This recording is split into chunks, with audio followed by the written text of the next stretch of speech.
Saviez-vous qu'il est estimé que près de 61% de la population est confrontée aux symptômes de la vessie hyperactive? Si vous vous reconnaissez, vous pourriez être fatigué de rechercher constamment les toilettes ou de ressentir le besoin d'uriner même lorsque votre vessie n'est pas pleine. Si vos nuits sont interrompues par des visites fréquentes aux toilettes, vous pourriez être confronté à une vessie hyperactive. Mais ne vous inquiétez pas, car dans cette vidéo, nous allons explorer quelques approches originales et efficaces pour faire face à ce problème. Il existe 4 principaux symptômes associés à la vessie hyperactive. Tout d'abord, la miction fréquente. Ceux qui sont confrontés à cette condition ont souvent besoin d'aller aux toilettes plusieurs fois par jour. Bien que uriner jusqu'à 8 fois par jour soit considéré comme normal, une fréquence accrue sans une consommation excessive de liquide peut indiquer une vessie hyperactive. La condition liée à la miction fréquente, appelée nocturie, peut perturber non seulement votre sommeil, mais également affecter vos habitudes de sommeil, entraînant potentiellement du stress et de l'anxiété au réveil. Deuxièmement, l'urgence d'uriner est une sensation soudaine, intense et incontrôlable. Parfois, ce besoin est tellement puissant que le retarder devient extrêmement difficile. Le troisième symptôme est l'incontinence urinaire, caractérisée par des fuites involontaires. Ce phénomène se produit lorsque les muscles de la vessie se contractent involontairement, provoquant un inconfort et une sensation constante d'urgence pour uriner. De plus, l'incontinence de stress peut conduire à une perte d'urine en éternuant, en toussant ou en faisant de l'exercice. Vous pourriez vous demander, qu'est-ce qui cause la vessie hyperactive? Le vieillissement en est un facteur, car à mesure que nous vieillissons, les muscles de la vessie peuvent s'affaiblir, rendant plus difficile le contrôle de la vessie. Cependant, cela ne signifie pas que la vessie hyperactive soit une partie inévitable du vieillissement. L'adoption d'une alimentation saine et de choix de vie appropriés joue également un rôle crucial. De plus, l'obésité, le deuxième facteur, exerce une pression sur la vessie, augmentant l'urgence et la miction fréquente. Le poids supplémentaire dans la région abdominale peut endommager les muscles du plancher pelvien, essentiels pour le contrôle de la vessie. Le troisième facteur inclut les changements hormonaux, surtout chez les femmes pendant la ménopause, qui peuvent affecter la fonction de la vessie en raison des fluctuations hormonales. Les infections des voies urinaires, certains aliments et boissons, tels que la caféine, l'alcool et les aliments épicés, peuvent également déclencher la vessie hyperactive. Mais comment arrêter la vessie hyperactive de manière efficace? Voici quelques approches originales. Minimiser le poids corporel excessif est une stratégie intégrale dans la gestion de la vessie hyperactive. En réduisant la graisse corporelle, nous n'allégeons pas seulement la pression sur les muscles abdominaux, mais influençons également positivement divers aspects liés au fonctionnement de la vessie. La perte de poids contribue non seulement à une diminution significative des symptômes de la vessie hyperactive, mais est également associée à des améliorations dans la fonction métabolique, la réduction de l'inflammation systémique et l'optimisation de la santé générale du système urinaire. Cette approche holistique souligne l'importance d'une gestion pondérée du poids en tant que partie intégrante du traitement complet pour ceux qui font face à la vessie hyperactive. Le maintien d'une hydratation adéquate joue un rôle crucial dans la gestion de la vessie hyperactive. La déshydratation peut non seulement irriter la vessie, mais accentuer aussi les symptômes associés.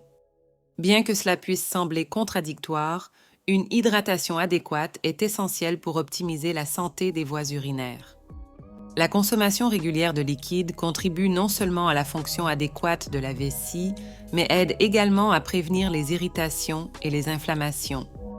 Il est impératif d'adopter une approche équilibrée en surveillant la quantité de liquide consommée et en répartissant cette consommation tout au long de la journée pour maximiser les avantages pour la santé de la vessie et minimiser les éventuels inconforts associés à la déshydratation. La mise en œuvre d'ajustements alimentaires joue un rôle significatif dans le contrôle des symptômes de la vessie hyperactive. La restriction de la consommation d'aliments et de boissons connus pour irriter la vessie peut être fondamentale pour soulager les symptômes et améliorer la qualité de vie. Réduire la consommation de substances telles que la caféine, l'alcool et les aliments épicés est une stratégie efficace. De plus, tenir un journal alimentaire peut être utile pour identifier des modèles spécifiques déclenchant les symptômes, permettant une approche personnalisée dans la modification du régime alimentaire. Cette pratique ciblée ne fait pas seulement diminuer l'irritation de la vessie, mais constitue également une approche proactive dans la gestion de la vessie hyperactive. L'incorporation cohérente d'exercices pour le plancher pelvien est une pratique fondamentale pour renforcer les muscles essentiels dans le contrôle de la vessie.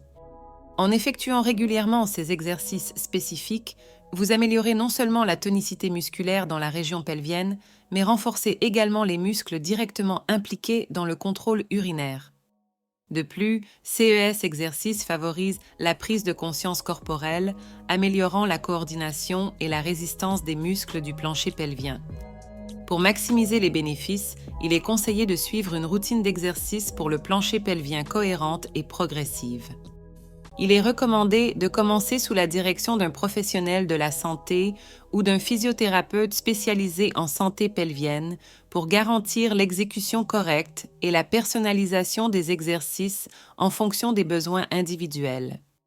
La pratique régulière de ces exercices ne renforce pas seulement les muscles clés liés au contrôle de la vessie, mais contribue également à l'amélioration globale de la santé du plancher pelvien. La pratique du trainamento vésical, en augmentant progressivement l'intervalle entre les visites aux toilettes, se révèle être une stratégie efficace pour renforcer la vessie au fil du temps. Cette méthode, connue sous le nom d'entraînement de la vessie, vise à optimiser la capacité de rétention urinaire et à réduire l'urgence mictionnelle. Initialement, établir des horaires spécifiques pour les visites aux toilettes, indépendamment de l'urgence perçue, est une approche fondamentale. En suivant régulièrement ces horaires et en augmentant progressivement l'intervalle entre les mictions, la vessie s'adapte et se renforce. Cette pratique vise à améliorer la capacité de rétention d'urine, offrant une approche équilibrée pour gérer les symptômes de la vessie hyperactive. Cependant, il est essentiel de mettre en œuvre cet entraînement de manière progressive et personnalisée, en tenant compte des besoins individuels et sous la supervision appropriée de professionnels de la santé spécialisés. La consultation avec un professionnel de la santé est cruciale pour une approche médicamenteuse efficace dans le traitement de la vessie hyperactive. Explorer les options médicamenteuses, telles que les anticholinergiques ou les agonistes bêta-3, nécessite une évaluation personnalisée de l'historique médical et des symptômes spécifiques de chaque individu. Les anticholinergiques sont souvent prescrits pour relaxer les muscles de la vessie, réduisant ainsi l'urgence et la fréquence urinaire. Quant aux agonistes bêta-3, ils agissent en ciblant des récepteurs spécifiques dans la vessie, favorisant la relaxation du muscle détrusor et améliorant la capacité de rétention urinaire. Cependant, il est impératif que le choix du médicament soit fait en collaboration avec un professionnel de la santé, en tenant compte de facteurs tels que l'historique clinique, les effets secondaires potentiels et la réponse individuelle du patient. L'automédication est déconseillée et une approche personnalisée sous la supervision d'un professionnel de la santé est fondamentale pour maximiser l'efficacité et minimiser les risques. J'espère que vous avez apprécié cette vidéo. Laissez votre pouce vers le haut, abonnez-vous à la chaîne et à la prochaine vidéo.